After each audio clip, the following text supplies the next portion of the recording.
नमस्कार दोस्तों, मेरा नाम है विजय कुमार। आप देख रहे हैं कॉमिक्स पिटारा चैनल को।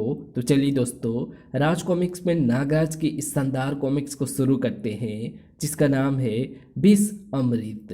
तो आप देख सकते हैं इसका कवर पृष्ठ, जो कि कुछ इस तरह का है। तो चलिए इसकी शानदार स्टोरी को हम शुरू करते हैं। इंसान भगवान से ये कभी नहीं कहता कि मेरे लिए जो अच्छा समझो वैसे ही करना भगवान, बल्कि वो भगवान से वो मांगता है जो खुद समझता है कि उसके लिए अच्छा है। कभी धन, कभी शांति, कभी संतान और कभी कष्टों से मुक्ति। वो ये नहीं समझ पाता है कि शायद उसको मिल रहे कष्ट उस खुशी से ज़्यादा अच्छे हैं जो वो भगवान से मांग रहा है। हो सकता है कि वो संतान मांगे जो बड़े होने पर उसी को घर से निकाल दे, धन मांगे और उस कारण लुटेरे उसकी हत्या कर बैठे। कभी कभी विष अमृत से ज़्यादा फलदायी सिद्ध होता है और कभी कभी अमृत विष से। आज नागराज के सामने भी ऐसे ही एक दो मोही स्थिति आ खड़ी हुई है। वो समझ नहीं पा रहा है कि वो कौन सा रास्ता चुने, किसको स्वीकार करे और किसको अस्वीकार, क्योंकि उसके सामने है विष अमृत। चुन नागराज चुन, घातक विष चुन या जीवनदायी अमृत। हमने तेरे शरीर में दोनों ही तत्व आधे आधे भर दिए हैं, आधा मैंने यानी अमृत ने और आधा इसने यानी विष ने।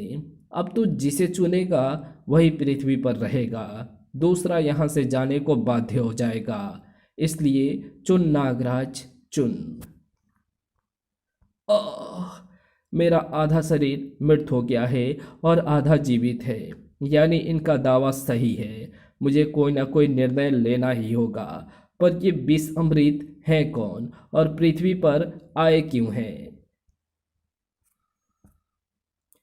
महानगर की सीमा पर स्थित इस चिल्ड्रंस पार्क को महानगर महापालिका ने खास तौर पर उन लोगों के लिए डेवलप किया है जो शहर के प्रदूषण और तनाव से दूर एक शांत दिन बिताने आते हैं। पापा कैच, धप। ओ रोहित, मुझे दो ना। ओ रोहित, संभल कर। ये दोनों रोहित और शिल्पा तो बस ना जाने कितनी एनर्जी भरी है दोनों में। मैं तो देखकर ही थक जाती हूँ। पर नज़र ना लगे, मेरे बच्चे पढ़ने में भी उतने ही तेज हैं जितना खेलने में। हाँ, पर एक खराबी भी है, किसी चीज़ से डरते ही नहीं है। भगवान उस चीज़ का आविष्कार कब करेगा जिससे मैं बच्चों को डरा कर कुछ बातें मनवा सकूं? अरे डरे उसके दुश्मन। पर हाँ, तुम तो एक चीज़ से डरते हो, मुझे पता है। मैं डरता हूँ? किससे? बताओ तो जरा। मुझसे। डरते हो ना? ओ शिल्पा, पापा ने तो बॉल को ऐसा कट मारा कि बॉल बत्तख बन गई।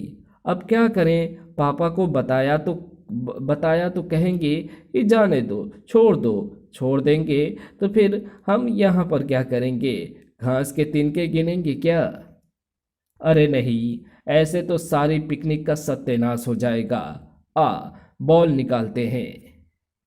कुछ ही मिनटों के बाद दोनों बॉल निकालने की कोशिश कर रहे थे। मुझे पकड़े रहना रोहित, मैंने अभी अभी थोड़ा तैरना ही सीखा है। अगर गिर गई तो मेरा स्विमिंग कोर्स अधूरा रह जाएगा। घबरा मत, अगर हाथ छूटा तो तेरे बाल पकड़ लूँगा।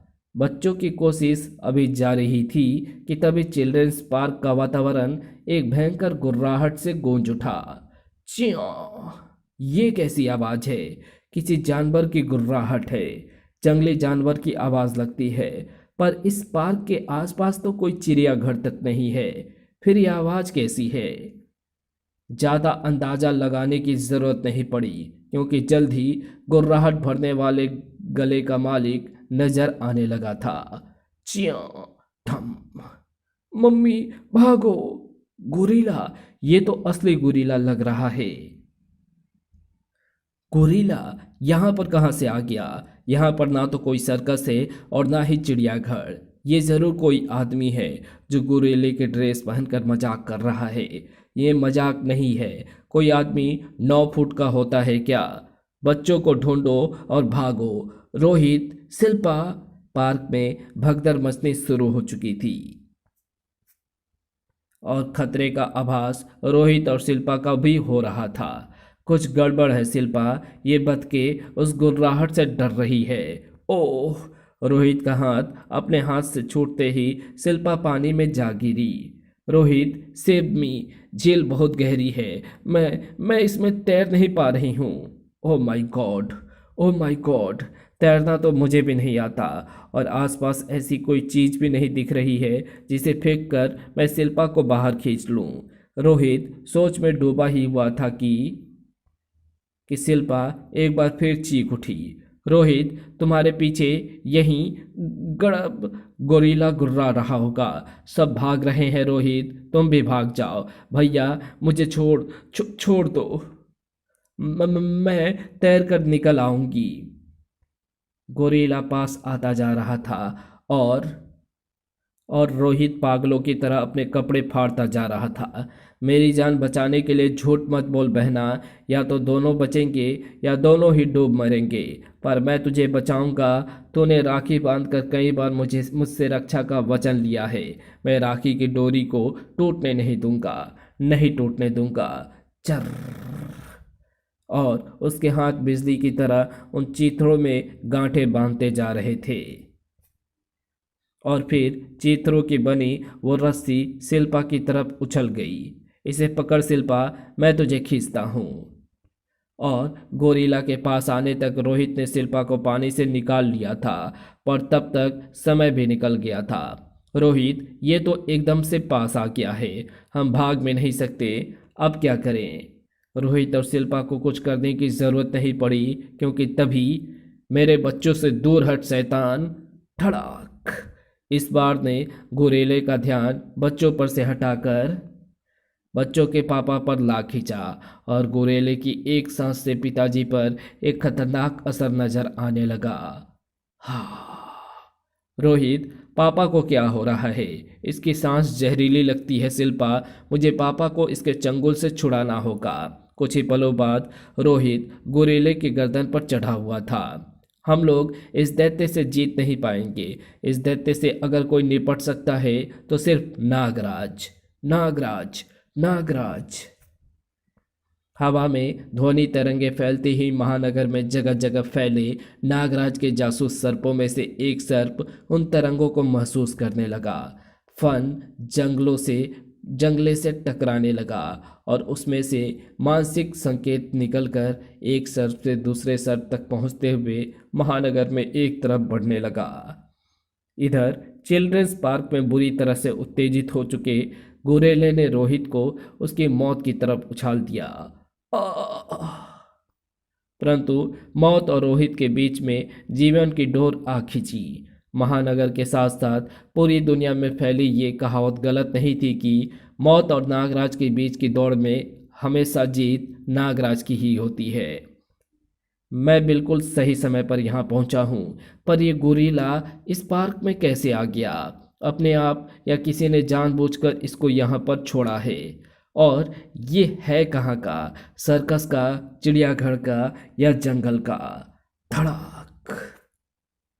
खैर जो भी हो, फिलहाल तो मुझे इसको जल्दी से जल्दी अपने शिकंजे में कस लेना है, वरना ये जो बर्बादी फैलाएगा उसका अंदाजा लगाना भी मुश्किल है। मेरी सर्प रस्सी के शिकंजे इसको पकड़ने के लिए पर्याप्त रहेंगे।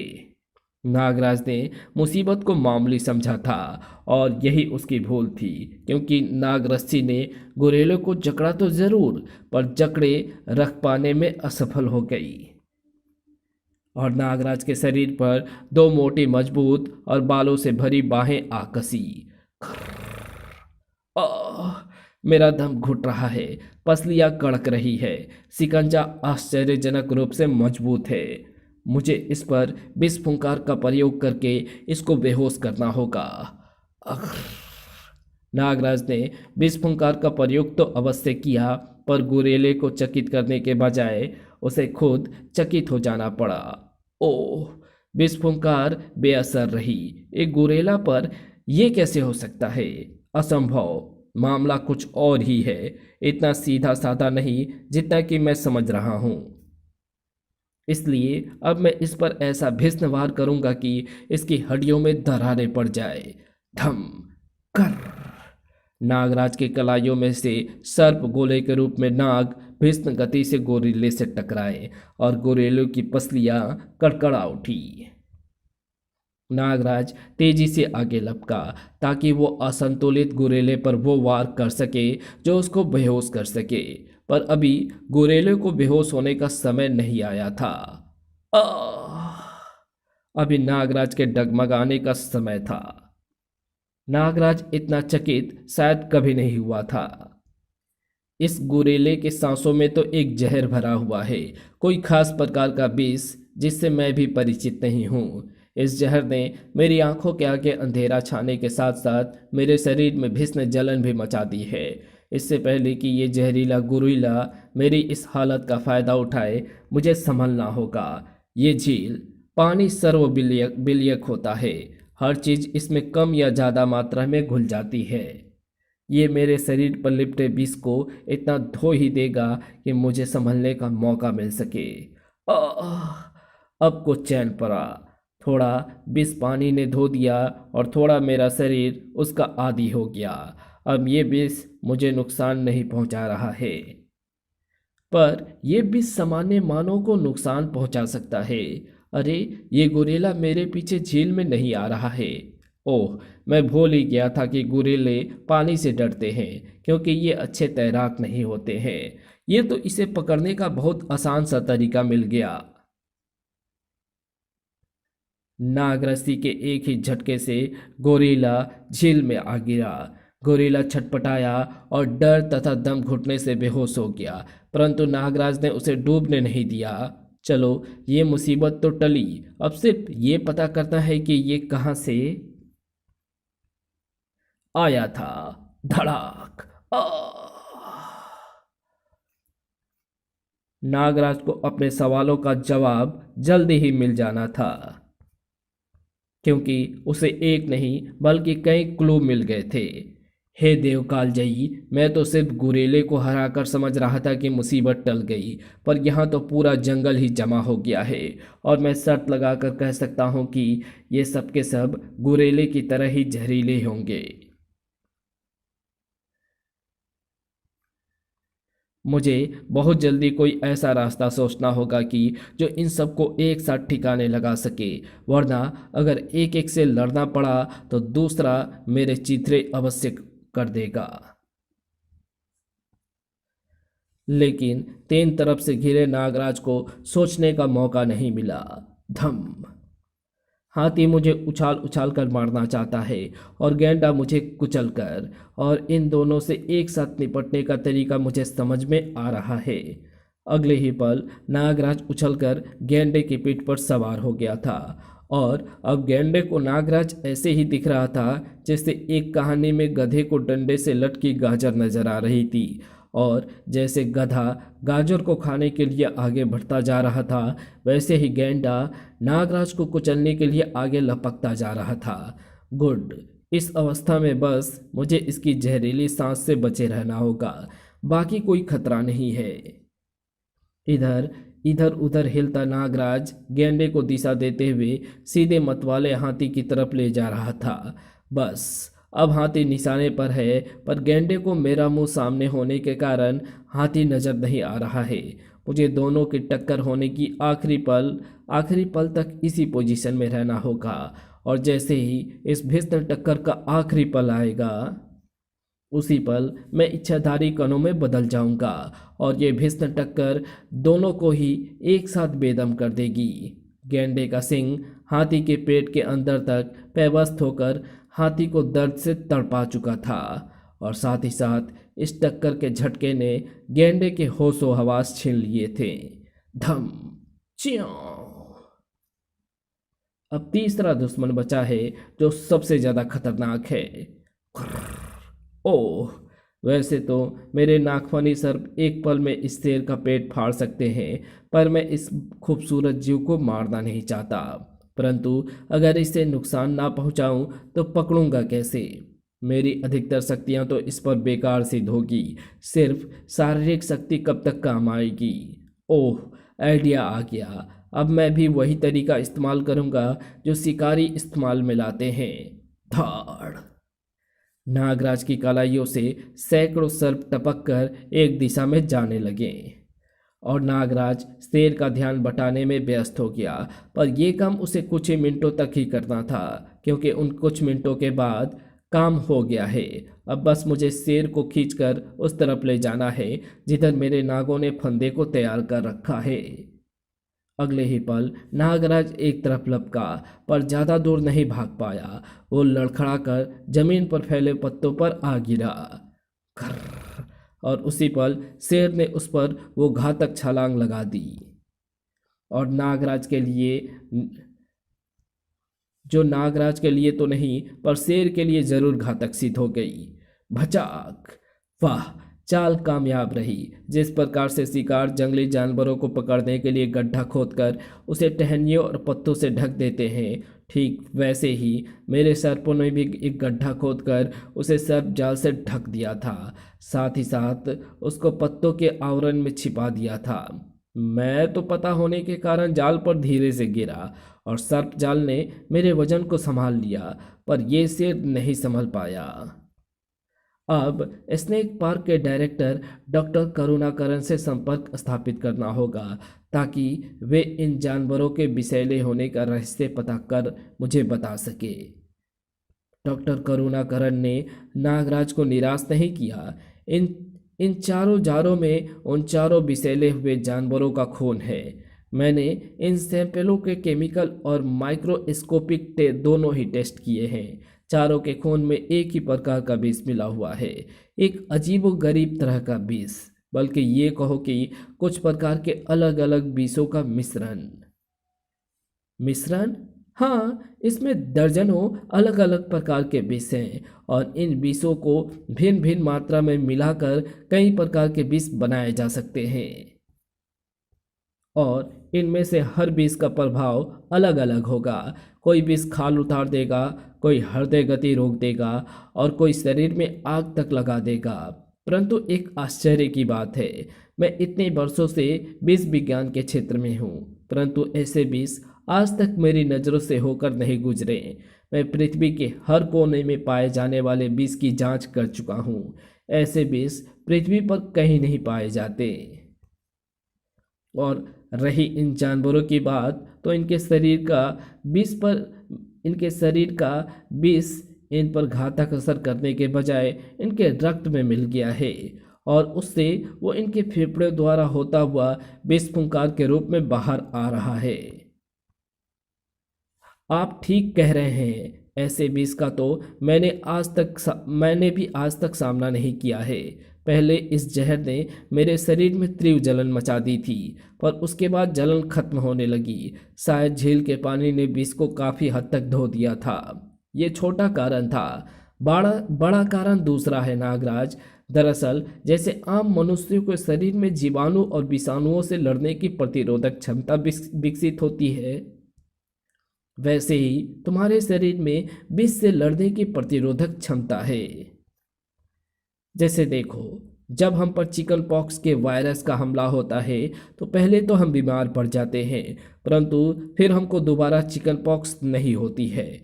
हमारा शरीर उस विषाणु का प्रतिरोध करना सीख जाता है। वैसे ही इस विष ने पहले तो तुमको जलन पहुंचाई, लेकिन जब तुम्हारा शरीर इसका प्रतिरोध करना सीख गया तो जलन भी समाप्त हो गई। यानी विष ने विष को काट दिया। पर यह कैसे हो सकता है? विष से विष को मिलकर तो और उग्र हो जाना चाहिए। विष से अगर विष मिलेगा तो उग्र अवश्य होगा नागराज, परंतु तुम जानते ही हो कि कोबरा के विष की एंटीडोट यानी काट बनाने का मुख्य पदार्थ कोबरा का विष ही होता है। यूँ समझो कि तुम्हारे शरीर के विष का कुछ भाग अपने आप अपनी संरचना बदलकर उस विष के काट के रूप में बदल गया, जो गुरेले द्वारा तुम्हारे शरीर पर छोड़ा गया था। ओह, यानी मेरे विष का कुछ भाग अमृत बन गया।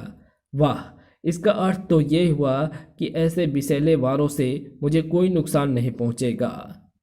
ये मत समझो नागराज, मैंने अभी बताया ना कि ये विष कुछ विषों का मिश्रण है। अगर इसमें मिले विषों की मात्रा बदल दी जाए तो हो सकता है कि तुम्हारे शरीर में विष पैदा करने वाली कोशिकाएं उस विष की संरचना को पहचान ना पाए और इस कारण उसका कार्ड भी ना बना पाए। ओह, तो फिर अगर ऐसी स्थिति सामने आ जाए तो मुझे क्या करना चाहिए डॉक्टर करुणाकरन? ऐसी स्थिति के लिए मैं तुमको एक खास चीज देता हूँ नागराज। ये लो, ये तुम्हारे ही अति तीक्ष्ण विष को और गाढ़ा करके और फिर उससे बनाई गई एंटीडोट है। जहाँ तक मेरा ख्याल है, ये गुरेले जैसे विषों वाले कई कॉम्बिनेशनों की काट साबित हो सकती है। पर ये तो मेरे शरीर के विष को भी काट देगा और उससे मुझे भीषण कमजोरी हो जाएगी। ये एक ऐसा खतरा है जो तुमको उठाना ही पड़ेगा नागराज। आप ठीक कहते हैं, पर पहले मुझे उस विषैली स्थिति के स्रोत को ढूंढना है जिसने जानवरों के शरीर में ऐसा घातक विष भर दिया है, और उसको ढूंढना ज़्यादा मुश्किल काम नहीं होना चाहिए। अपने ही विष से बनी काट लेकर नागराज वहां से रवाना हो गया। इस वक्त मुझे जानकारी चाहिए और जानकारी पाने का सबसे अच्छा स्थान है भारतीय कम्युनिकेशंस। ओह नागराज, आज राज के बजाय तुम आ गए। जरूर कोई खास बात है। क्या गड़बड़ हो गई है? नागराज भारती को सारा विवरण सुनाता चला गया। ओह समझी।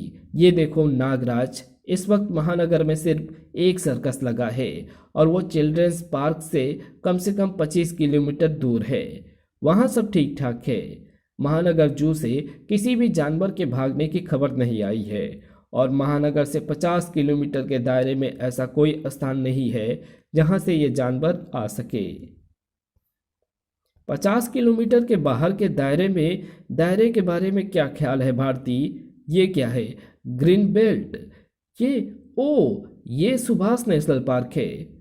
वहीं जहां पर जानवरों को जंगल सा माहौल देकर प्राकृतिक तरीके से बढ़ने को छोड़ दिया जाता है। तो फिर ये जानवर इसी नेशनल रिजर्व पार्क से आए होंगे। जानवरों की इतनी वैरायटी जू और सर्कस के अलावा ऐसे नेशनल पार्क में ही भी हो सकती है। असंभव नागराज, और इसके दो कारण हैं। पहला ये कि सुभाष नेशनल पार्क यहाँ से 80 किलोमीटर दूर है, और दूसरा ये कि नेशनल पार्क के पास एक दूसरा बड़ा शहर राजापुरा भी है। अगर जानवर नेशनल पार्क से भागे होते तो वे राजापुरा जाते, जो नेशनल पार्क से सिर्फ 3 किलोमीटर दूर है। हो सकता है भारती, पर मुझे पूरा यकीन है कि ये जानवर सुभाष नेशनल पार्क से ही आए हैं। अगर ये राजापुरा नहीं गए तो उसका ज़रूर कोई कारण होगा। वैसे ये तुम भी मत भूलो कि नेशनल पार्क और महानगर के बीच में और कोई आबादी वाला क्षेत्र नहीं है। अगर जानवर नेशनल पार्क से महानगर की दिशा में भागते तो सीधा उसी पार्क में आते जहाँ पर वे आए थे। वो पार्क महानगर की सीमा पर स्थित है। खैर, इसका पता तो सुभाष नेशनल पार्क पहुंचते ही लग जाएगा। मुझे बस एक ही चिंता है, और वो ये कि कहीं मेरे पीछे से महानगर पर फिर से जहरीले जानवरों का हमला ना हो जाए। चिंता मत करो नागराज, मैं ऐसा नहीं होने दूंगी। भारतीय चैनल हर 10-10 मिनट बाद वार्निंग का मैसेज दिखाएगा। जनता अपने आप सतर्क हो जाएगी। नागराज को महानगर की चिंता छोड़कर अपनी चिंता करनी चाहिए थी, क्योंकि उसका ख्याल भी सही था और वो उस स्थान पर भी जा रहा था। जल्द ही नागराज 80 किलोमीटर की दूरी पार करके सुभाष नेशनल पार्क तक पहुंच गया। हवा में एक तेज महक तैर रही है, और ये महक सुभाष नेशनल पार्क के उस छोर से आ रही है जो राजापुरा की सीमा से लगता है। उधर जाकर देखना होगा कि चक्कर क्या है, पर इतना तो स्पष्ट है कि ये महक उसी बीज की है, यानी मैं सही स्थान पर आया हूँ। अब बस इस बीज के रहस्यमय रूप से फैलने का कारण पता लगाना है। नागराज उस छोर की तरफ बढ़ा, और वहां पर पहुंचकर उसे आश्चर्यचकित हो जाना पड़ा। ओह, उस रहस्यमय विष ने पूरे वातावरण में फैलकर वनस्पतियों को नाश कर दिया है। पेड़ों की पत्तियां झड़ गई है, पौधे सूख गए हैं, और कई जानवर इधर उधर मरे या बेहोश पड़े हुए हैं। इसी कारण वे जानवर राजापुरा की तरफ नहीं भागे, क्योंकि राजापुरा के रास्ते पर विष लहरें फैली हुई थी। पर ये विष लहरियाँ फैली कैसे? किसने फैलाया है इनको यहाँ पर? मैंने। कौन हो तुम? पहले बता कि तू कौन है? मेरे द्वारा फैलाए गए विष से भरे इस वातावरण में भी अपने होश संभाले हुए है। यहाँ के पहरेदार तो मेरा विष सूंघते ही अपने प्राणों को त्याग बैठे थे। मैं बेहोश नहीं होता, बल्कि बेहोश करता हूँ। मैं नागराज हूँ, एक इच्छाधारी मानव नाग। अब बता कि तू कौन है? मैं विष हूँ, विष। विष फैलाती हूँ और प्राण हरती हूँ। मुझे जीवित चीज़ों से सख्त नफरत है। इधर उधर हिलती डुलती रहती हैं, मेरा ध्यान भंग करती हैं। इसलिए हर जीवित वस्तु या प्राणी को मार देती हूँ। और मैं ऐसा करने की सोचने वाले को भी हिलने डुलने से मोहताज कर देता हूँ। जीवन ईश्वर की देन है, उसे मिटाने वाली तू कौन होती है? फू। आह, तू तो बड़ा बिसेला है रे। सर तक को चकरा दिया। विष तो तेरा कमाल का है। ऐसा विष तो मैंने ब्रह्मांड के किसी कोने में नहीं देखा। मेरा दिल तेरे विष पर आ गया है नागराज। ला, अपना सारा विष मुझे दे दे। मैं इसका प्रयोग किसी और ग्रह पर जाकर करूंगी। सर।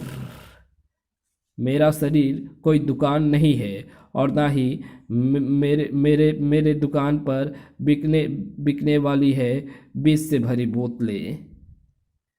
मेरा विष प्रकृति के कल्याण के लिए प्रयुक्त हो सकता है, उसके विनाश के लिए नहीं। हाँ, जो प्रकृति के विनाश पर उतर आते हैं, ये उनका विनाश अवश्य कर देता है। ओह, मेरे शरीर में तेज जलन हो रही है, झुलस रहा है मेरा शरीर। नागराज की विष फुंकार ने विष विष पर वही असर किया जो विष के जहर ने नागराज पर किया था। अब तो तेरे विष की चाहत और तेज हो गई है, तेरे विष की जलन की तरह तेज। पर यह जलन ज़्यादा देर तक नहीं रहेगी। विष अगर विष उगलती है तो उसको निगलना भी जानती है। विष तेजी से नेशनल पार्क में कुछ खास पेड़ पौधे और झाड़ियों की पत्तियां तोड़कर एक ढेर बनाने लगी। और फिर विष के एक खास विष मिश्रण ने उस ढेर में आग लगा दी। उन पत्ते पत्तियों को जलता हुआ धुएं का गुब्बारा अपने अंदर कई औषधियों के कणों को समेटे विष को अपने घेरे में लेने लगा। और नागराज के विष को औषधियों का वो खास मिश्रण काटने लगा। आह, जलन खत्म हो गई, और अब मैं तेरा विष खींचूंगी, ठीक वैसे ही जैसे तेरे विष को काटा है। हिस। विष के खास विष मिश्रण ने नागराज के शरीर को लपटों में घिरवा दिया। अब तो जलेगा, जलेगा नागराज, जलेगा। और तेरे जलने से जो धुआं उठेगा उसमें तेरे विष के कण भी शामिल होंगे, और उन कणों को ग्रहण करके मैं तेरा विष अपने शरीर में सोख लूंगी। जल, जल्दी जल। इन विष लपटों को बुझाने का कोई तरीका समझ में नहीं आ रहा है। वैसे तो मैं अपनी सर्प सेना से गड्ढा या सुरंग खुदवाकर उसमें घुसकर इन लपटों से आज़ाद हो सकता हूँ, क्योंकि एक तो मिट्टी के अंदर आग जल नहीं सकती, और दूसरे मिट्टी इस विष को सोख लेगी। परंतु मेरा शरीर जल रहा है, और इस जलते शरीर से जो भी सर्प बाहर आने की चेष्टा करेगा वो खुद भी जल जाएगा। इस आग ने मेरी सर्प सेना को भी मेरे जलते शरीर में कैद कर लिया है। इच्छाधारी शक्ति का प्रयोग करके देखता हूँ, शायद उससे ये लपटें मेरा पीछा छोड़ दे। लेकिन इच्छाधारी रूप में भी लपटें नागराज को लपेटे रही, और नागराज को अपने सामान्य रूप में वापस आना पड़ा। ओह, कोई फायदा नहीं हुआ। अब डॉक्टर करुणाकरण की एंटीडोट ही शायद मुझे बचा सके, या शायद नहीं भी। लेकिन उसके प्रयोग से मेरा विष भी नष्ट होकर मुझे दुर्बल कर देंगी। मैं इस स्थिति में ये खतरा मोल नहीं ले सकता। कोई और तरीका सोचना होगा, और वो भी जल्दी, क्योंकि ये आग मेरी खाल को झुलसाए दे रही है। खाल। हाँ, एक रास्ता समझ में तो आता है। अगले ही पल सुलगता नागराज झाड़ियों की आड़ में लपक गया। भाग रहा है? भागेगा कहाँ नागराज? मौत से बचकर कोई भाग पाया है भला? पर तू कहीं भी भाग ले, तेरा धुआं मुझ तक पहुंचता ही रहेगा और मैं तेरा जहर चूसती रहूंगी। बीस बात को बढ़ा चढ़ाकर नहीं कह रही थी। नागराज अपने शरीर का सुलगना नहीं रोक पाया था। उसका शरीर झाड़ियों के झुंड में भी सुलगता जा रहा था और धुआं बीस तक पहुंचता जा रहा था, लेकिन बीस को नागराज का पूरा जहर चूसने का मौका नहीं मिला। अरे अरे, ये क्या? ये कांटेदार सांप कहाँ से आ गए? और ये मेरा दम घोटे दे रहा है। ऐसे ऐसे में मैं जहर नहीं चूस पाऊंगी। पहले इसको अपने जहर से गला देती हूँ। इसको तुम गला नहीं पाओगी बीस। अक कौन बोला? नागराज, तू तू अक यहाँ कैसे? तू तो अक उधर चल रहा है। वो मैं नहीं, मेरी केंचुली है। जैसे ही मुझे ध्यान आया कि मेरी खाल झुलस रही है, तभी मुझे ये भी ध्यान आया कि मैं खाल उतार सकता हूँ अपनी केंचुली के रूप में। तुम्हारी विष अग्नि अभी मेरे शरीर के अंदर तक नहीं पहुँची थी, इसलिए मैंने अपनी झुलसती खाल को उतार दिया और आज़ाद हो गया। तेरी शक्तियों को मैंने कम करके आंका था, पर अब मैं सीधे तेरा खून ही पीऊँगी। बस एक बार इस कांटेदार सांप से अख आज़ाद हो जाऊं। इससे तू कभी आज़ाद नहीं हो सकती बीस। ये वे मामूली सांप नहीं है जो तेरे विष से गल जाएं।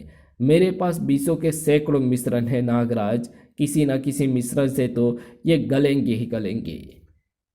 इतना वक्त मैं तुमको नहीं दूंगा बीस। मेरे सर्प तेरे पैरों के नीचे एक गड्ढा खोद चुके हैं। एक बार तू जमीन में दब जाए, फिर देखते हैं कि तू अपने विष मिश्रणों का प्रयोग कैसे करती है। इस कैद से मैं अभी आजाद। अरे, झाड़ियाँ फिर से खड़ी हो रही है, पेड़ों पर नए पत्ते निकल रहे हैं। मेरा विष का प्रभाव कम होता जा रहा है। खतरा। नागराज, मुझे छोड़ दे नागराज, जाने दे मुझे, जाने दे।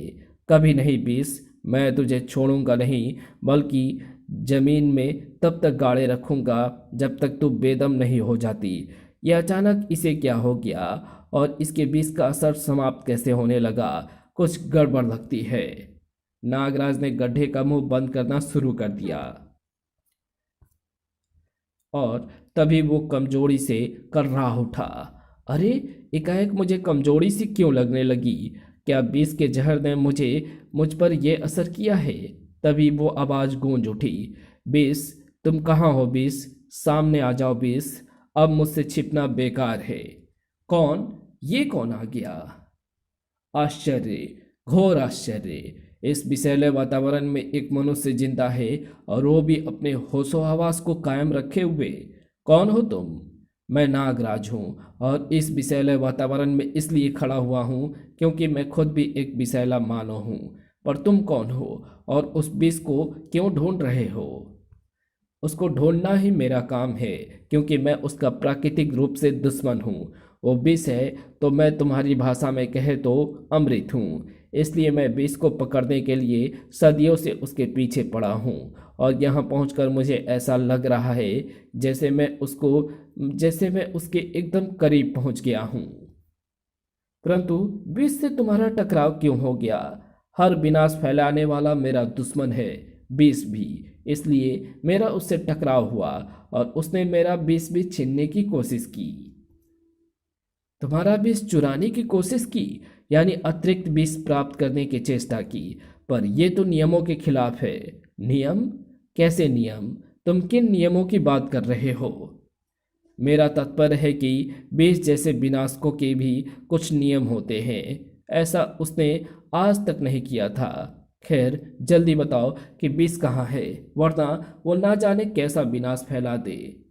अब वो कभी विनाश नहीं फैला पाएगी अमृत, क्योंकि मैंने उसकी यहीं यहीं पर कब्र बना दी है। कब्र? कब्र क्या?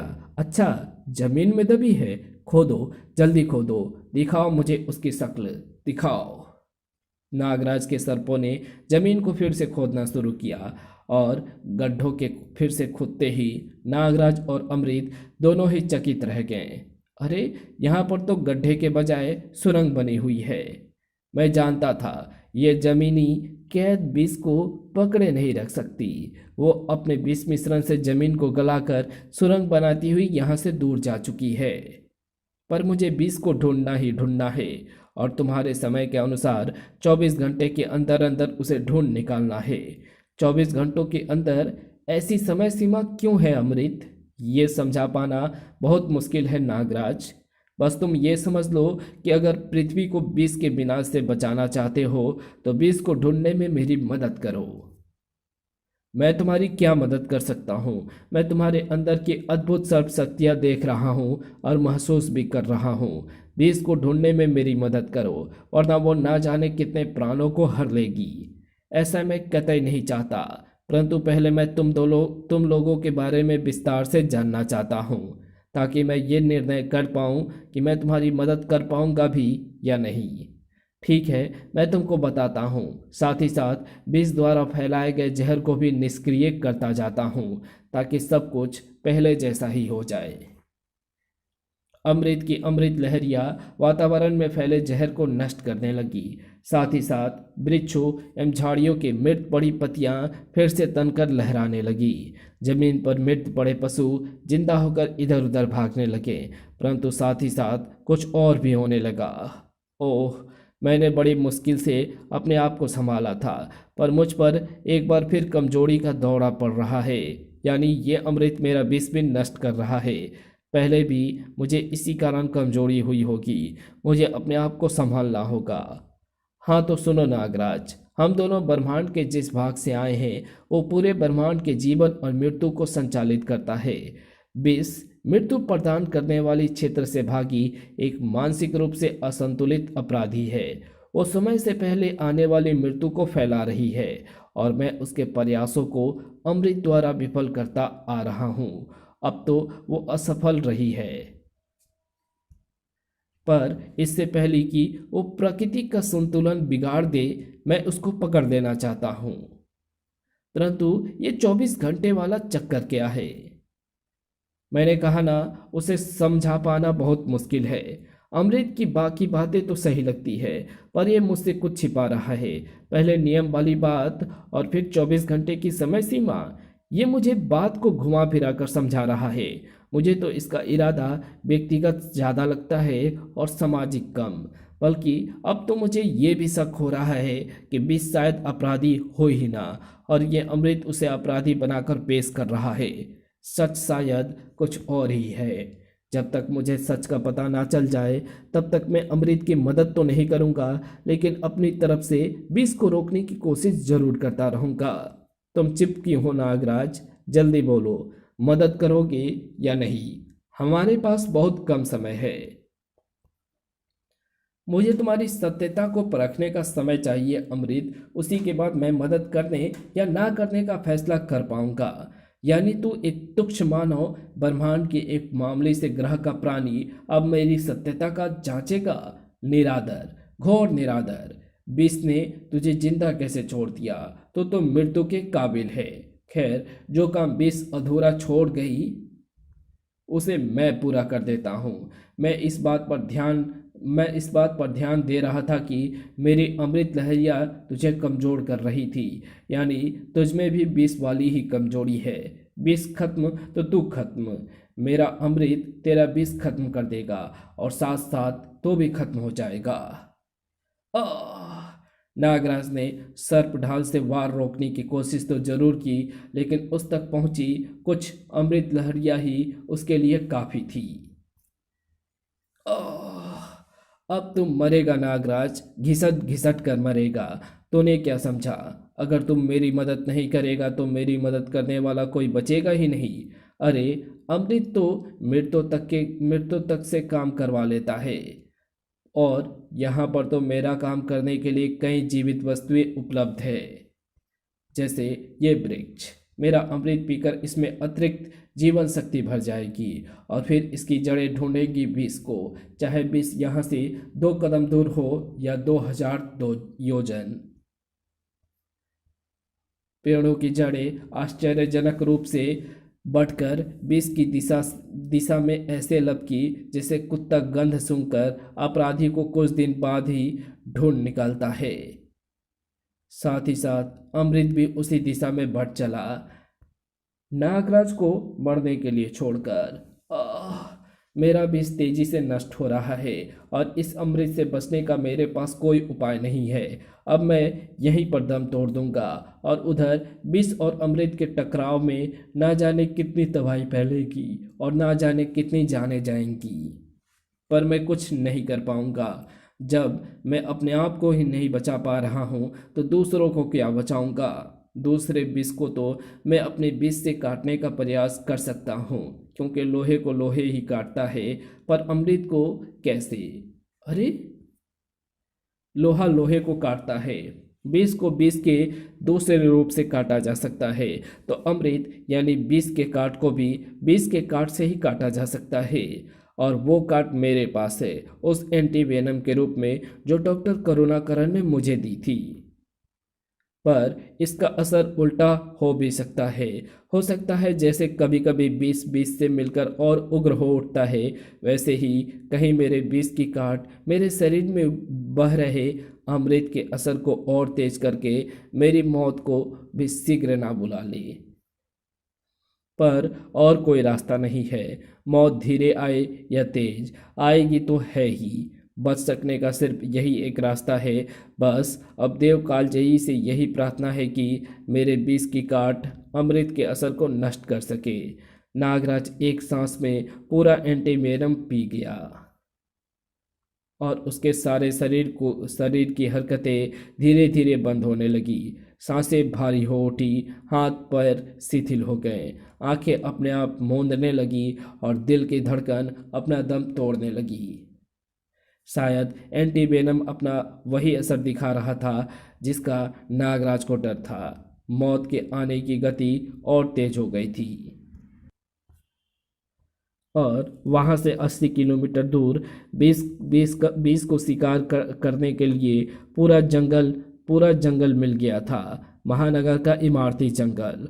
आहा, यहाँ पर मुझे विनाश फैलाने के लिए बहुत सारी चीजें मिलेंगी। वाह वाह, विनाश ही विनाश। विष का रूप और उसके प्रकट होने का तरीका लोगों को भयभीत कर देने के लिए काफ़ी था। लोग भागे, कुछ मुसीबत से गुजर गए और कुछ दुनिया से ही गुजर गए। महानगर वासियों को ऐसी किसी मुसीबत से भारतीय चैनल ने पहले ही सतर्क कर दिया था, पर बचाव का तरीका क्या हो सकता है ये खुद भारतीय को भी नहीं पता था। ओ गॉड, ओ गॉड, ये क्या मुसीबत आ गई। हम तो जहरीले जानवरों से बचने का इंतजाम कर रहे थे। अब क्या करूं? स्नेक पार्क के डायरेक्टर डॉक्टर करुणाकरण से संपर्क करती हूं, वही मुसीबतों से बचने का कोई रास्ता बता सकते हैं। करुणाकरण भी भारतीय चैनल द्वारा ऊंची इमारतों पर स्थित कैमरों से इस हादसे का सीधा प्रसारण देख रहे थे। हाँ भारती, मैं भी इस हादसे को देख रहा हूँ, पर नागराज अभी तक कहीं नजर नहीं आ रहा है।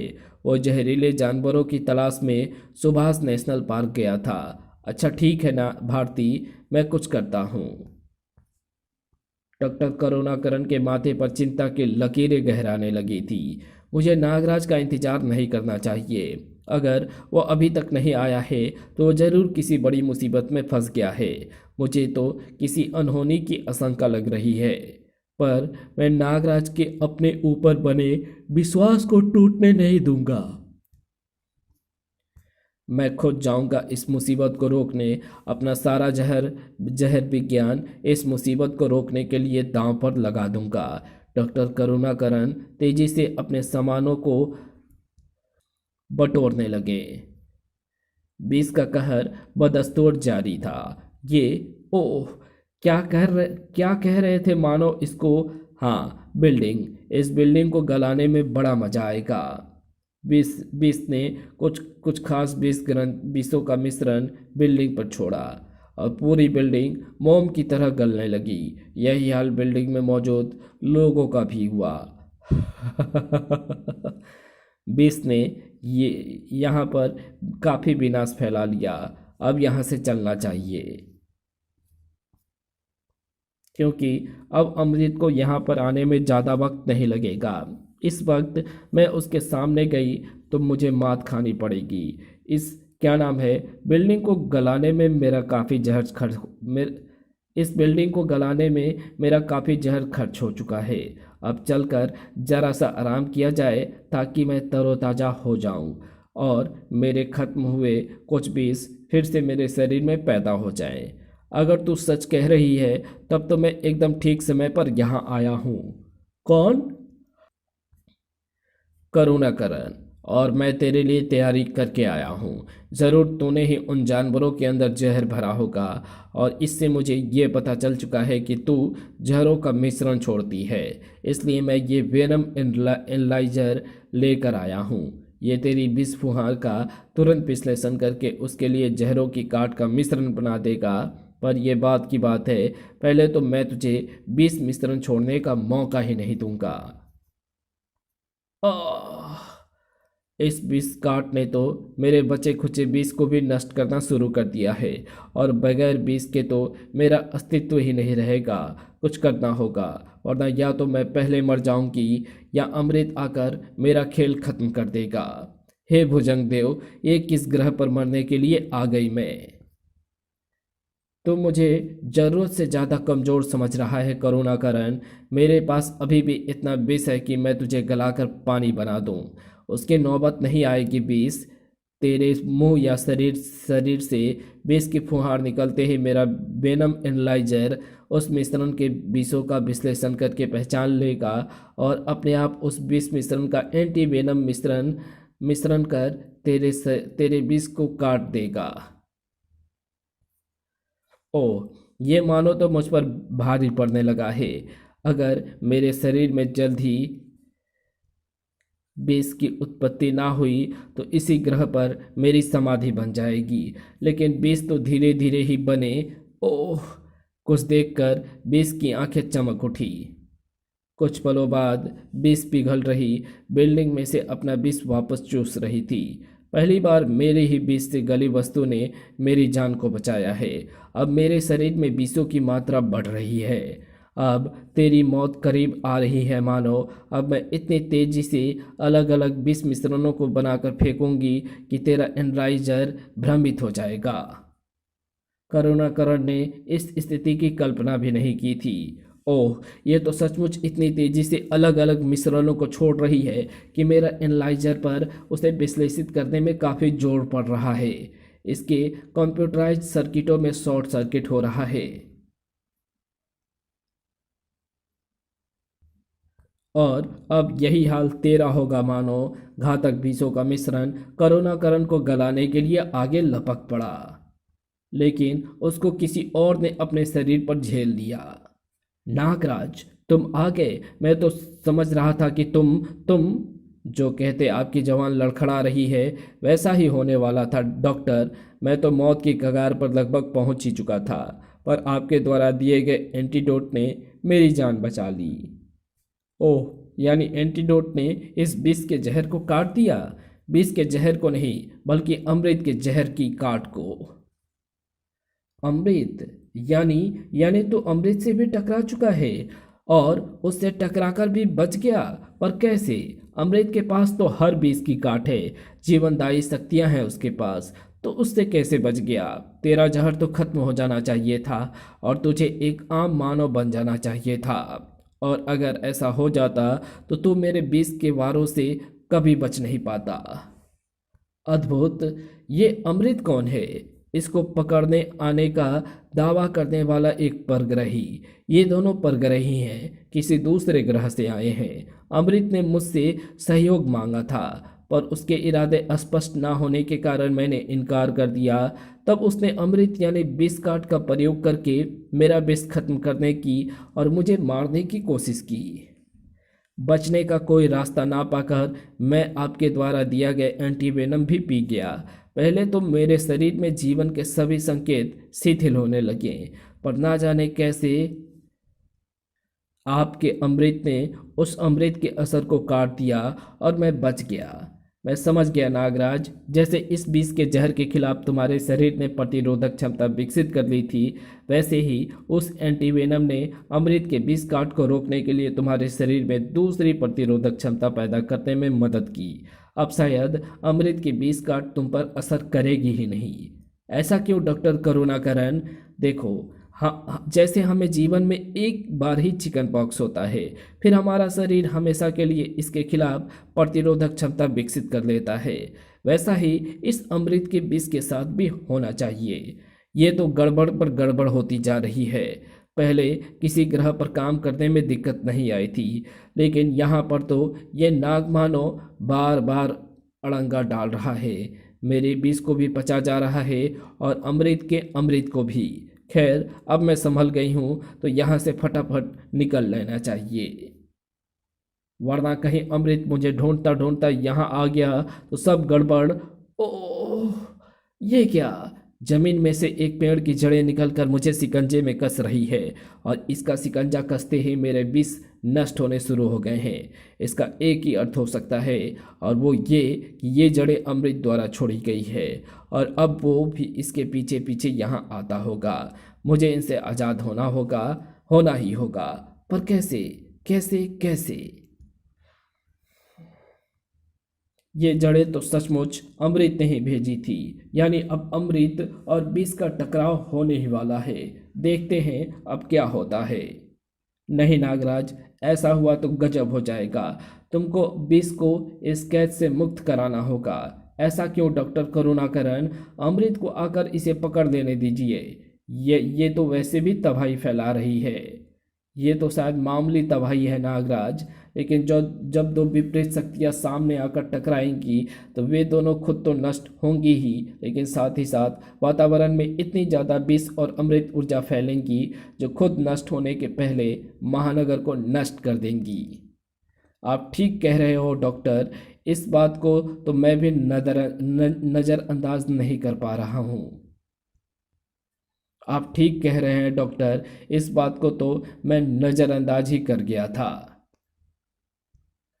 अगर इन दोनों की लड़ाई होनी ही है तो आबादी वाले इलाके से दूर होनी चाहिए, जहां विष और अमृत किसी को नुकसान ना पहुंचाने पाए। आरी की तरह घूमते नागफनी सर्पों ने उस जड़ को काट डाला जिसने विष को अपने शिकंजे में जकड़ा हुआ था, और विष आज़ाद हो गई। लेकिन विष ने आज़ाद होकर मुसीबत को और बढ़ा दिया। अरे, विष जहाँ जहाँ भाग रही है, पेड़ की जड़ें वहीं से निकलकर उसे पकड़ने की कोशिश कर रही है, और इस चेष्टा में ये जड़ें और तबाही फैला रही है। इनको रोकना होगा। अमृत के इशारे पर जो जड़ें नेशनल पार्क से चली थी, उसमें से सिर्फ एक जड़ ही महानगर की दिशा में आई थी, बाकी जड़ें अलग अलग दिशाओं में गई थी। यानी ये एक ही जड़ है जो यहाँ तक आई है। इसको रोकने का एक आसान सा तरीका ये है कि मैं इनको ही नष्ट कर दूं अपने सर्पों की मदद से। मुख्य जड़ तक मुझे पहुंचना होगा। सर्प सेना ने जड़ के एक तंतु के पास से जमीन को खोदना शुरू कर दिया, और कुछ ही पलों बाद नागराज मुख्य जड़ के पास पहुंच चुका था। इस जड़ को उखाड़ने का कोई फायदा नहीं है, क्योंकि ऐसी कोशिश करने पर पूरे 80 किलोमीटर तक जड़ उखाड़ते जाना पड़ेगा। उसके अमृत को अपने बीज से काटना होगा। नागराज के तीव्र फुंकार ने जड़ को कुछ देर के लिए मुरझा दिया, पर कहते हैं कि वृक्षों में जीवन के साथ साथ प्रतिरक्षा करने की भी तीव्र समझ होती है। जड़ का एक मोटा तंतु नागराज के मुंह पर आ लिपटा। चकित से नागराज ने अपने कलाइयों से नागफनी सर्प निकालने की चेष्टा की, लेकिन जड़ के तंतुओं ने उसकी कलाइयों को दबोचकर सांपों का रास्ता रोक लिया। ओह, अमृत से इस जड़ में अद्भुत जीवन शक्ति आ गई है। ये मेरे द्वारा किसी भी ऐसे वार को रोकना चाहता है जो इसके लिए घातक हो सके। अब ये मेरा दम घोटना चाहता है, लेकिन मेरा दम घोटना इतना आसान नहीं है, क्योंकि मैं ऐसे किसी भी शिकंजे से इच्छाधारी कणों में बदलकर आराम से बाहर निकल सकता हूँ। पर ये चाल मुझे तो बचा सकती है, पर इस तोड़ फोड़ को नहीं। मेरे जहर का भी इस पर कोई खास असर होता नहीं दिख रहा है, क्योंकि इसका आकार अति विशालकाय है। इसको मरने के लिए मुझे इसको मारने के लिए मुझे अपना पूरा विष खर्च कर देना होगा, और ऐसा करना मूर्खता होगी। अब इसके अमृत वाले असर को कैसे काटूं? नागराज के कुछ सोचने से पहले ही हमला दोबारा शुरू हो गया। ओह, ये जड़ मेरा पीछा छोड़ने वाली नहीं है। बार बार इच्छाधारी कणों में बदलकर बचाव करते रहने से मैं बचता रहूंगा और इसके अन्य तंतु तबाही फैलाते रहेंगे। शीघ्र ही कोई ऐसा तरीका सोचना पड़ेगा जो मेरा विष भी बचा दे और इन विनाशकारी जड़ को भी नष्ट कर सके। इससे पहले तो मैंने अमृत के विष काट को अपने जहर के एंटीवेनम से आह मिल गया रास्ता। नागराज अपने अति मानवीय नाग शक्ति से जड़ को खींचता हुआ एक खास तरफ ले चला, उस तरफ जहां डॉक्टर करुणाकरण के हाथों गिरा वेनम एनालाइजर पड़ा था। मैं जब मैं जब यहाँ आ रहा था तो मैंने अपनी सर्प श्रवण इंद्रियों द्वारा डॉक्टर करुणाकरण के इस वेनम एनालाइजर के बारे में बताते हुए सुना भी था और इस प्रयोग को करते हुए भी। इन जड़ों से लड़ते हुए मुझे एकाएक याद आ गया कि इस एनालाइजर के अंदर मेरे और अन्य दूसरे घातक सर्पों के विष द्वारा बने हुए कई एंटीवेनम भरे हुए हैं। अगर मेरे शरीर में भरे अमृत को मेरा एंटीवेनम काट सकता है तो इस जड़ में भरे अमृत को भी एंटीवेनमों का ये मिश्रण काट सकता है। जड़ के तंतुओं से होता हुआ एंटीवेनमों का मिश्रण तेजी से जड़ में फैलने लगा और जड़ में भरा अमृत निष्क्रिय होने लगा। ओह, जड़ें मुरझा रही है, मेरा वार सटीक पड़ा है। नागराज, तुमने तो कमाल कर दिया। जड़ों द्वारा तबाही समाप्त होती दिख रही है। हाँ डॉक्टर, पर आप कहाँ चले गए थे? उस विष के पीछे पीछे गया था ताकि मैं देख सकूं कि वो कहाँ जा रही है, पर एक दूसरा बड़ा काम हो गया। मैं उसको ये समझाने में सफल हो गया कि उसका आबादी वाला इलाके में रहना खतरे से खाली नहीं है। ऐसा करने से अमृत को उसे ढूंढने में आसानी रहेगी। तो अब बीस कहाँ चली गई है? वो महानगर के उत्तर में स्थित पहाड़ियों में चली गई है। अब तुम उसको वहाँ जाकर पकड़ सकते हो और वहाँ पर तबाही फैलाने के लिए कुछ भी नहीं है। ये बताने के लिए शुक्रिया। कौन? अब बीस अमृत से नहीं बच सकेगी। अमृत, तो आखिरकार तुम यहाँ पर पहुँच ही गए, लेकिन अब आने का क्या फ़ायदा? अब तो चिड़िया उड़ चुकी है। चिड़िया के उड़ने से मुझे क्या? ओह, तुम्हारे कहने का तात्पर्य है कि बीस भाग चुकी है। कोई बात नहीं, मैं उसे पहाड़ियों में जाकर ढूंढ निकालूंगा। अगर मैं गलत जड़ का पीछा करता करता गलत दिशा में ना निकल जाता तो अब तक बीस को हरा चुका होता।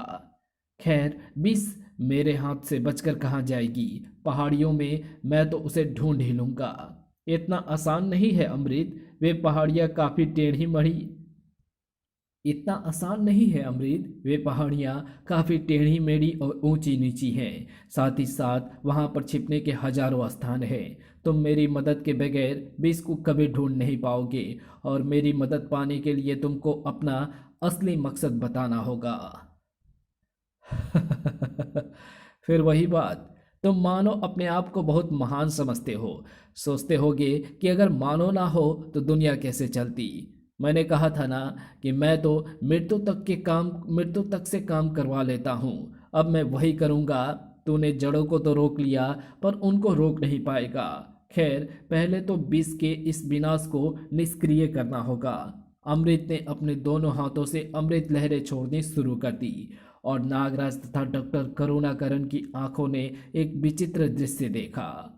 कमाल है, विष के जहर से मृत हो चुके लोग फिर से जिंदा होकर खड़े हो रहे हैं और वो गली इमारत भी फिर से अपने वास्तविक रूप में आ रही है। कमाल की शक्तियां हैं इस अमृत में। लेकिन इस बार इसका अमृत कुछ अलग प्रकार का है डॉक्टर, क्योंकि मुझे फिर से भीषण कमजोरी का एहसास हो रहा है। मैं समझ गया नागराज, जैसे 20 अलग अलग जहर मिश्रणों द्वारा अलग अलग प्रकार की तबाही फैलाती है, वैसे ही ये अमृत भी उन विभिन्न मिश्रणों को काटने के लिए अलग अलग प्रकार के अमृत फेंकता होगा। तुम्हारा शरीर पहले वाले अमृत के लिए अभी भी प्रतिरोधक क्षमता रखता है, पर यह नया अमृत तुम्हारे जहर को फिर काट रहा है। यानी जब जब अमृत द्वारा छोड़ी गई किसी नई अमृत लहरी का सामना करूंगा तब तब मुझ पर कमजोरी का दौरा पड़ेगा।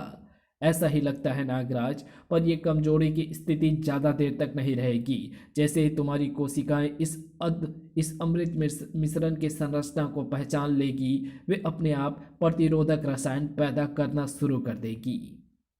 शायद आप ठीक कह रहे हैं, मुझ में फिर से शक्ति आ रही है, लेकिन जब तक मैं कमज़ोर रहूंगा, उस बीच कोई मुझ पर हमला करके मेरी जान ले सकता है। तुम्हारे शरीर में ये प्रतिरोधक क्षमता अपना ही एंटीवेनम पीने के कारण पैदा हुई है। तुम्हारी कोशिकाएं उसी के कारण अमृत की गांठ भी पैदा कर पा रही है। हो सकता है कि वो प्रतिरोधक रसायन पैदा करने की क्षमता को और तेज कर दे और तुमको कमजोरी और कम देर के लिए महसूस हो। मैं देव कालजयी से प्रार्थना करता हूँ कि ऐसा ही हो। फिलहाल तो मुझ में लगभग पूर्ण शक्ति आ गई है, लेकिन सारी दवाई फिर से ठीक कर देने के बाद अब अमृत अपनी अमृत तरंगे क्यों छोड़ रहा है? बीज को ढूंढने के लिए मदद खरीद कर रहा हूँ नागराज, मृतों को जिंदा कर रहा हूँ। अब मैं जिंदों को अमृत पान कराकर अतिरिक्त जीवन शक्तियाँ नहीं देना चाहता। नागराज जानता था कि अमृत बात को बढ़ा चढ़ाकर नहीं बता रहा था। अमृत की लहरें महानगर के अलग अलग हिस्सों की तरफ लपकी। पहली अमृत लहर महानगर के सत्यबोध घाट पर अंतिम संस्कार पा रहे एक शव से जा टकराई। ये क्या है? और धू धू करके जल रहे शव में फिर से प्राण दौड़ने लगे। हे भगवान, ये क्या हो रहा है? कलयुग है, शैतान का राज है, भगवान का नहीं। भागो। इससे ही कुछ मिलती जुलती घटना गोरा कब्रिस्तान में भी घटने जा रही थी। ये तूने क्या किया मूर्ख? नई कब्र खोदने के स्थान पर एक पुरानी कब्र खोद दी। यहाँ कोई पत्थर वगैरह लगा होता तो पता भी चलता। खैर, गलती हो गई। इसे भरकर दूसरी कब्र खोद। अरे ये क्या है?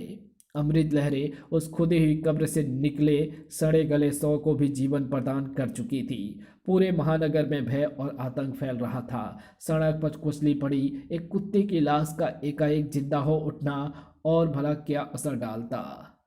मृतों को जिंदगी प्रदान की जा रही थी, सिर्फ एक मकसद के लिए, और ये मकसद था बीस की खोज। बस अब बीस नहीं बच सकती। चारों तरफ से घेर लूंगा मैं उसे। इस बार मेरा रास्ता मत काटना नागराज, वरना मैं सिर्फ जीवन देता ही नहीं, छीन भी लेता हूँ। ये जा रहा है, इसका पीछा करो नागराज। नहीं डॉक्टर, ये तो ना जाने कहाँ कहाँ भटकेगा। मुझे इससे पहले बीस तक पहुँचना है। फिर तुम क्या करोगे? अभी तय नहीं किया है डॉक्टर करुणाकरण। फिलहाल तो मुझे ये पता लगाना है कि मृत्यु को जिंदा करने से अमृत का क्या तात्पर्य था। मैं अपने जासूस सर्पों से पूरे महानगर की रिपोर्ट लेता हूँ। नागराज अपने जासूस सर्पों से मानसिक संकेत प्राप्त करने में जुट गया और अगले ही पल वो चौंक उठा। मुझे तुरंत जाना होगा डॉक्टर करुणाकरण। अमृत ने सचमुच कुछ मृतों को जीवित कर दिया है और वे शायद विष की तलाश में पूरे महानगर में आतंक और तबाही फैला रहे हैं। नागराज तुरंत एक दिशा में रवाना हो गया। खतरे के मानसिक संकेत कई स्थानों से आ रहे हैं। मैं किसी एक दिशा में नहीं जा सकता। मैं फिलहाल उधर ही जाऊंगा जहां खतरे के सबसे तीव्र संकेत आ रहे हैं। खतरे के सबसे तीव्र संकेत महानगर के इस इलाके से आ रहे थे। विष इस दिशा से आ रही है, उसके जहर की गंध। हाँ, जलते शव के उस दिशा में बढ़ते कदमों को नागराज ने और तेज कर दिया। मुझे यहाँ पहुँचने में थोड़ी देर हो गई, पर मैं इसको और तबाही नहीं करने दूंगा। धाड़! अमृत ने इसमें जीवन शक्ति भरी है, यानी इसकी अमृत रूपी जीवन शक्ति को मेरा विष काट सकता है। फू! नागराज ने अपने तीव्र विस्फुंकार का वार जलते शव पर किया और शव लड़खड़ा उठा। लेकिन उसने जो अगली हरकत की, उसकी नागराज ने कतई उम्मीद नहीं की थी। ये अग्नि फुकार! अमृत ने इसमें जीवन के अलावा और भी शक्तियां भर दी है। मेरा शरीर जल रहा है और इस फुंकार में मौजूद अमृत मिश्रण के कारण मुझ पर फिर से कमजोरी छा रही है। इस आग को बुझाना होगा जल्दी से जल्दी। नागराज ने जमीन पर लौटकर आग बुझाने की कोशिश की, लेकिन ओह, आग ऐसे नहीं बुझ पा रही है। पर इसको बुझाने का एक और तरीका मेरे पास है। कोई भी आग बगैर ऑक्सीजन के नहीं जल सकती।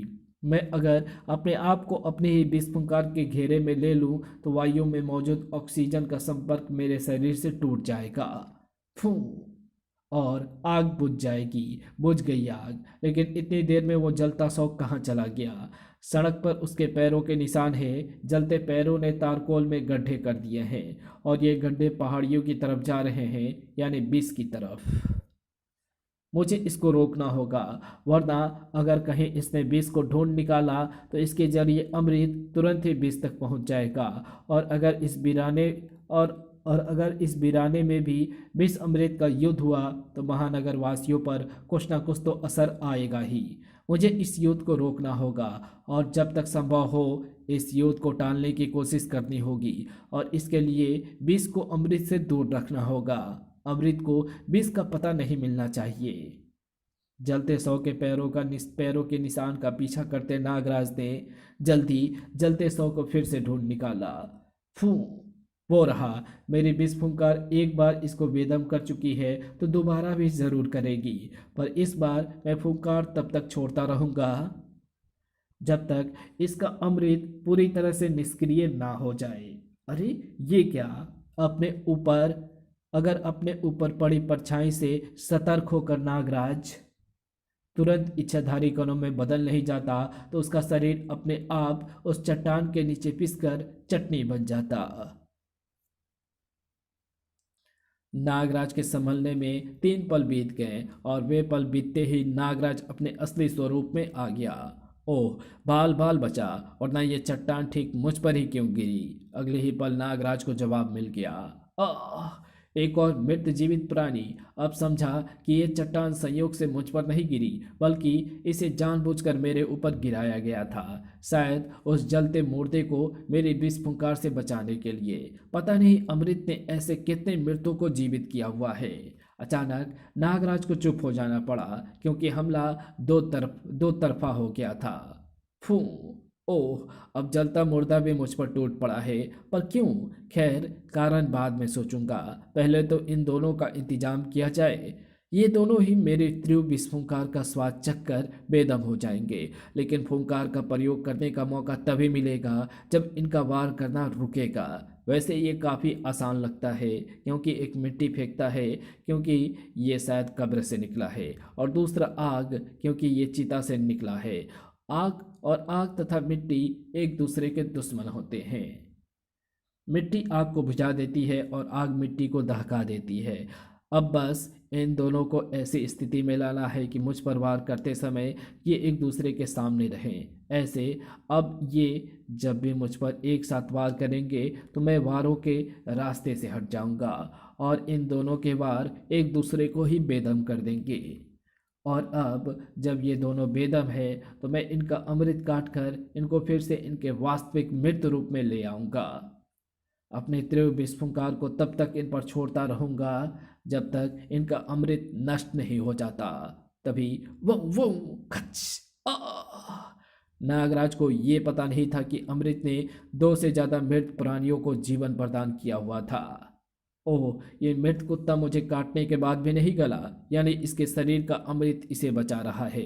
पर इसके काटने से जो अमृत मेरे शरीर में पहुंच गया है उससे मुझे भीषण कमजोरी लग रही है।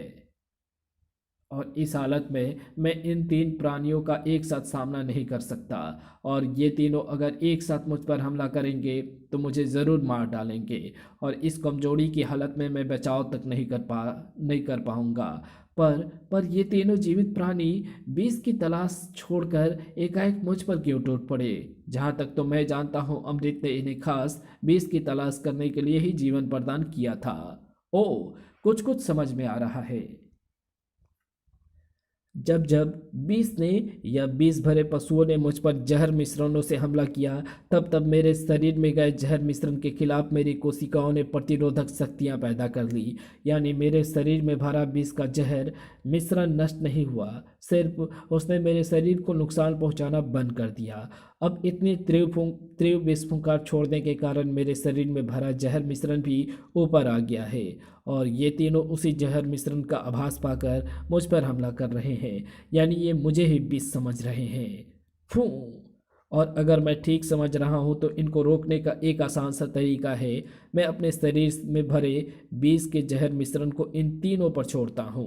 अब ये जहर मिश्रण इनके शरीर में जाते ही ये एक दूसरे को ही विष समझने लगेंगे और फिर आपस में ही लड़ते रहेंगे, ऐसे धड़ाक धड़ाक। लेकिन इस लेकिन इस व्यवधान ने मेरा काफ़ी समय खराब कर दिया है। मुझे तुरंत बीस को ढूंढना होगा, क्योंकि अमृत अब किसी भी वक्त यहाँ पर पहुँच सकता है। लेकिन तभी एक ख्याल दिमाग में कौंधते ही नागराज के कदम रुक गए। नहीं, ऐसे नहीं। जब अमृत द्वारा जीवित किए गए मृत कुत्ते के काटने का मुझ पर तेज असर हो सकता है, तो स्वयं अमृत ना जाने मेरा क्या हाल करेगा। कमजोरी चाहे 2 पल की रहे या परंतु इतनी देर में तो अमृत मेरा परलोक का टिकट कटा देगा। और विष भी कम खतरनाक नहीं है। ये दोनों एक दूसरे के दुश्मन ही सही, पर मेरे भी दोस्त नहीं है। मुझे अपनी सुरक्षा का इंतजाम करने के बाद ही विष की तलाश में जाना चाहिए। विष एक सुरक्षित गुफा में छुपी बैठी थी। थोड़ी देर पहले तक तो मुझे वातावरण में अमृत लहड़ियों का आभास हो रहा था, पर अब वो आभास खत्म हो गया है। क्या अमृत यहाँ पर आकर वापस लौट गया है? अमृत अभी तक तो नहीं आया, पर जल्द ही आता होगा। कौन? नागराज, तुमने मुझे कैसे ढूंढ निकाला? अपने जासूस सर्पों की मदद से। और जिन अमृत लहरियों का तुमको आभास हो रहा था, वे अमृत लहरियाँ उन मृत प्राणियों की थी जिनको अमृत ने चिता से उठाकर और कब्र से निकालकर जिंदा किया था और तुम्हारी तलाश में भेजा था, पर मैंने उनको तुम तक पहुंचने से रोक दिया। अमृत के भेजे प्राणी, और वे यहाँ तक पहुँच गए। यानी यानी अमृत भी अब यहाँ आता भी होगा। और पृथ्वी के 24 घंटे पूरे होने में अभी भी थोड़ा सा समय बाकी है। फिर वही 24 घंटों का समय। इस समय सीमा का क्या चक्कर है? अमृत भी 24 घंटे की बात कर रहा था। ये जानकर अब क्या करोगे? पर तुम मुझे अमृत से क्यों बचाना चाहते हो? मैं तो तुम्हारे मित्र नहीं, शत्रु हूँ। मुझे भी तुमसे कोई सहानुभूति नहीं है बीस। मैं तुमको और अमृत को दूर दूर रखकर सिर्फ उस विनाश को टालना चाहता हूँ जो तुम्हारे और अमृत के टकराव से पैदा होगा। विनाश? कैसा विनाश? तुम गलत गलत नहीं। विनाश तो होगा ही बीस, तेरा विनाश। मैंने तुझे ढूंढ ही लिया और तेरे द्वारा किए गए विनाश को भी निष्क्रिय कर दिया है, और वो भी पृथ्वी के 24 घंटे पूरे होने से पहले पहले। मैं जीत गया बीस और तू हार गई। खेल की ये बाजी मेरे नाम रही। पर तूने मुझे ढूंढा कैसे अमृत? तेरी खोजी प्राणियों को तो नागराज ने रोक दिया था।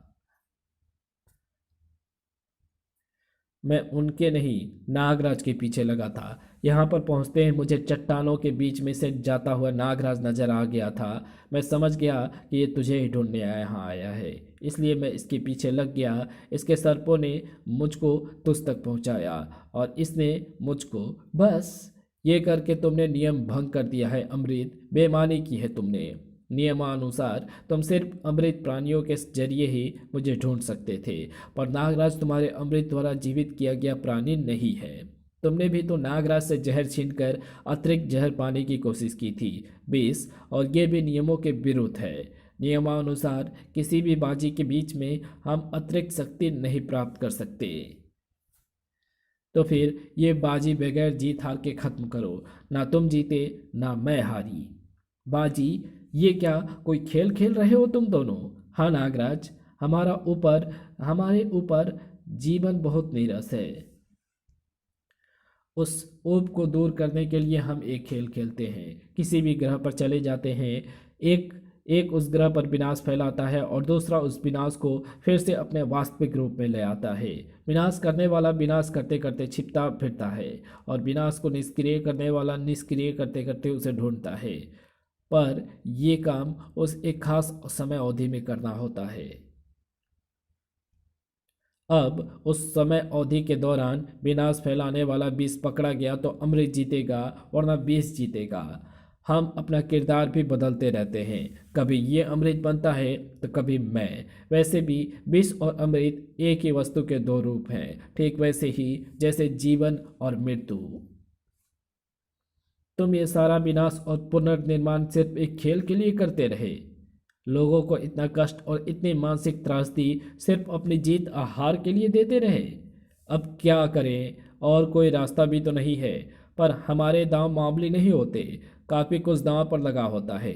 जैसे इस बार का दांव है ये पृथ्वी। जो जीतेगा वही इसका अभिभावक बनेगा। पर तूने तो जीत हार का फैसला होने ही नहीं दिया।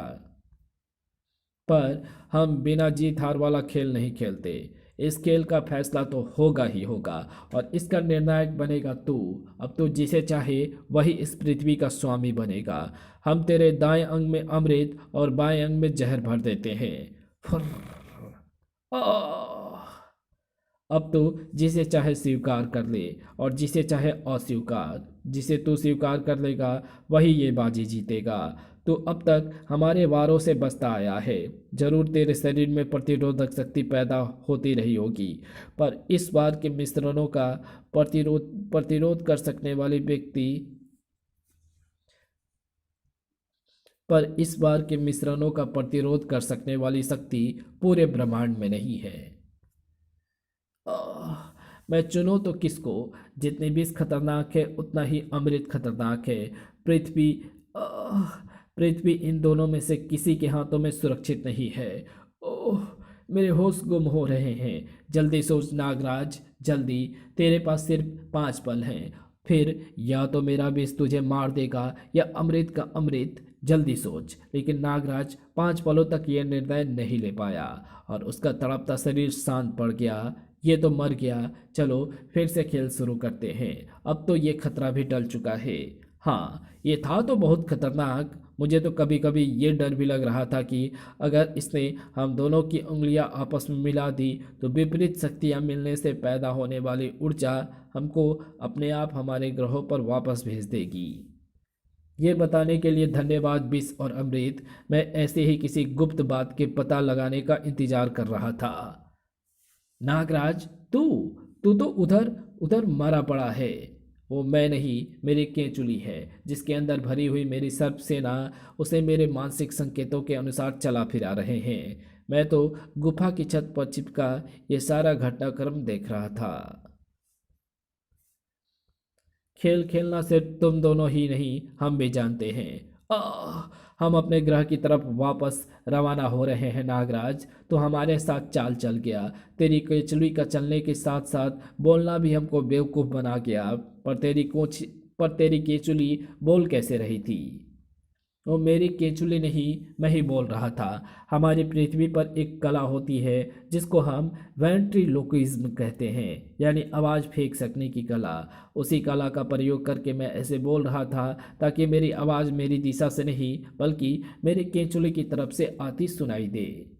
अब पूछने का क्या फ़ायदा है मूर्ख बीस। अब तो हम वापस वहीं जा रहे हैं जहाँ से आए थे, और नियमों के अनुसार अब हम पृथ्वी पृथ्वी के 100 सालों तक यहाँ नहीं आ सकते।